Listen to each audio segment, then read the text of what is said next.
قل إن كان آباؤكم وأبناؤكم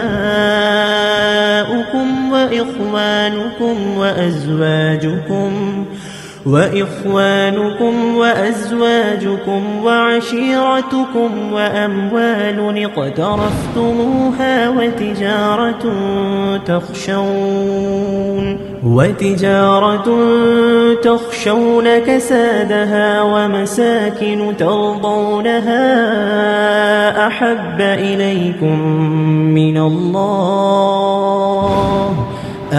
إليكم من الله ورسوله وجهاد في سبيله